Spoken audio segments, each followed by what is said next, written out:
Hush, after love still filled the air.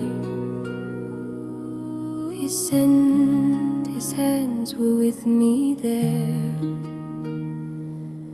No vow had yet been asked or sworn, yet I knew I lived beneath his form. And through that peace a question stirred, too deep for shape, too old for word. A thread once faint began to rise and pulled my breathing past his eyes. I warned my parents, spared the rest. They showed no fear, no protest.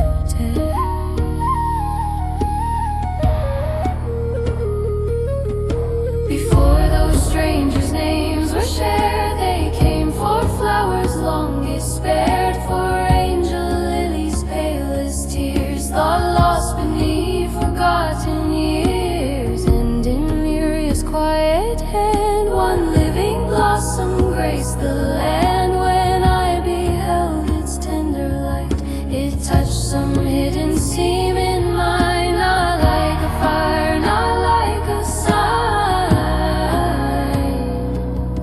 but like a truth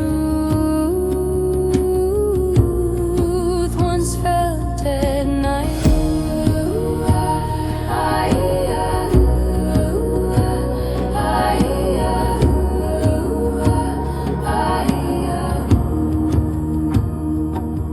Gale told me he had felt me near before my name had reached his ear, that he could not explain at all what strange unrest had heard my call. And Neria, dark with amber eyes, wore difference veiled in gentler guise. No answer passed between us three, yet something ancient looked through me.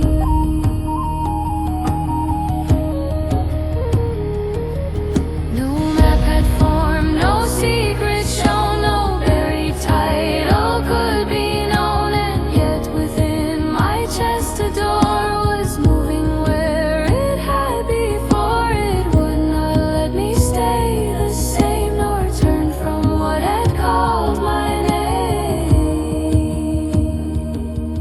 I did not leave for lack of love, nor chase some distant sign above. I left because a hidden light had turned my stillness into sight. The pendant woke, then slowly ceased, as if its restless task had eased. And in the flowers' pallid gleam, I felt the edge of some old dream.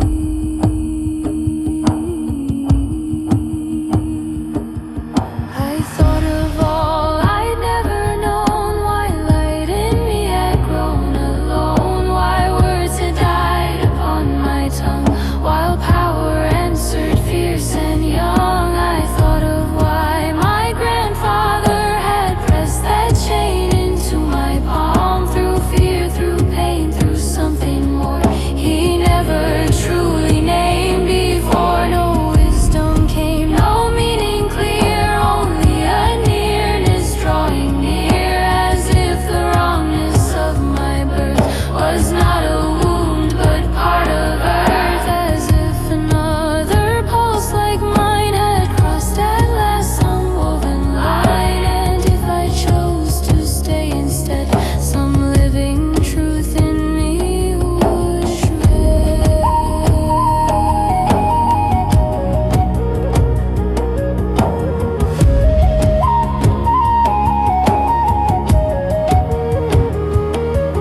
Thorn watched the one who walked with me with guarded split uncertainty. He told me instinct warden too, unsure what trust or threat might do. With Kale, whose presence stirred a space no law in him could clearly place. I knew that stillness in his frame, that sharpened breath he would not name. Not rage, not doubt, not wounded pride, but love held hard and sealed inside.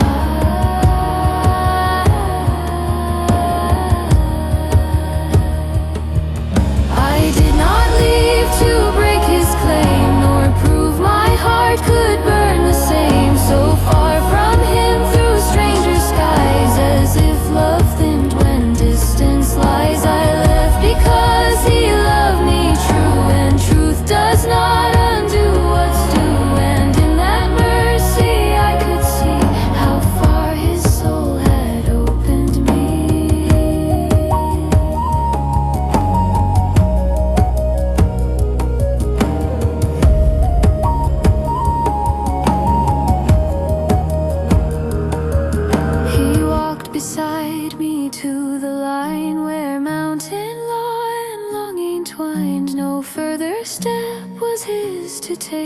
cross for me was more to break. I felt the grief he would not show. The wolf held still beneath the snow. The pendant slept, its guiding done, its final light at last undone. I told him I was not leaving far, but walking toward what answers are that I already knew it true. My heart would find its way to you, that I had never all my life known any place to end my strife, to leave from and still not be torn. But now I had, and it was born. So standing there with trembling care,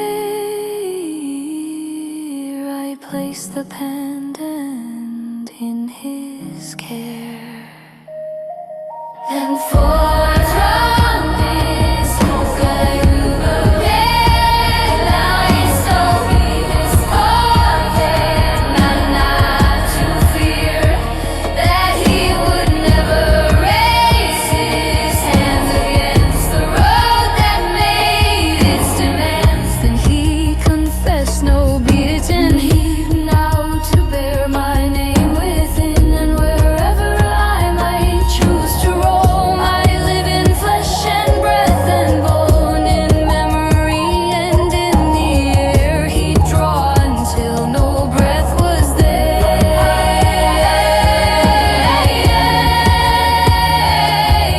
He marked me deeper than a vow, a living bond he carries now.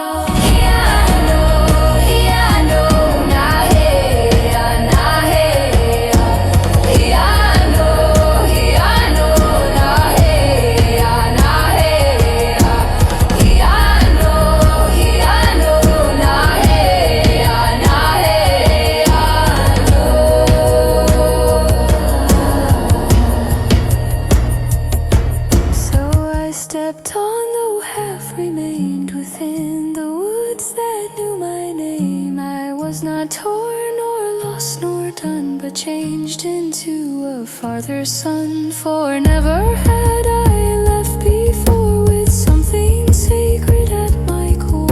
And though no answer lit the sky, I knew at last the reason why.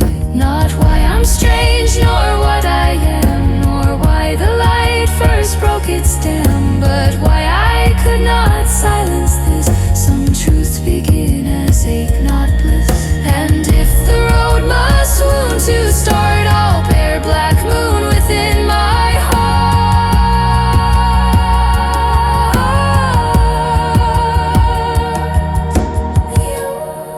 The flower trembled in her hand, the pendant slept subdued and still.